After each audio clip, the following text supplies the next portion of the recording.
ইসরায়েলের পর এবার একতরফাভাবে ইরানে হামলা চালিয়েছে যুক্তরাষ্ট্র। ভয়াবহ এই হামলার ফলে মধ্যপ্রাচ্যে দীর্ঘমেয়াদী সংঘাতের সূচনা হতে পারে বলে আশঙ্কা করা হচ্ছে। এ বিষয়ে যুক্তরাষ্ট্রের সাবেক পররাষ্ট্রনীতি সংক্রান্ত উপদেষ্টা ও অক্সফোর্ড বিশ্ববিদ্যালয়ের গবেষক ডেভিড ফিলিপস বলেছেন, যুক্তরাষ্ট্রের ইরানের হামলার ফলে মধ্যপ্রাচ্যে অবস্থানরত 40,000-এরও বেশি মার্কিন সেনা ঝুঁকির মধ্যে পড়তে পারে। আল জাজিরাকে দেওয়া সাক্ষাৎকারে ফিলিপস আরও বলেন, ট্রাম্প বলেছিলেন কূটনৈতিক সমাধানের জন্য 2 সপ্তাহ সময় রাখা হবে, কিন্তু মনে হচ্ছে যুক্তরাষ্ট্র সেই সময় শেষ না হওয়ার আগেই হামলার সিদ্ধান্ত নিয়েছেন।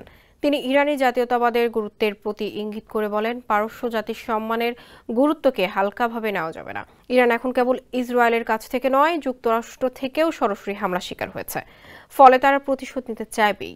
ফিলিপসের মতো ইরানের প্রতিশোধমূলক পদক্ষেপের লক্ষ্য হবে যুক্তরাষ্ট্রের মধ্যপ্রাচ্য জুড়ে ছড়িয়ে থাকা সেনাঘাঁটি, লোহিত সাগর ও অন্যান্য কৌশলগত মার্কিন স্বার্থ। ফিলিপস মনে করেন, এই হামলা একবারের মধ্যে সীমাবদ্ধ থাকবে না, এটি কেবল শুরু। এই সিদ্ধান্ত মধ্যপ্রাচ্যের দীর্ঘ উত্তেজনার সূচনা করতে পারে।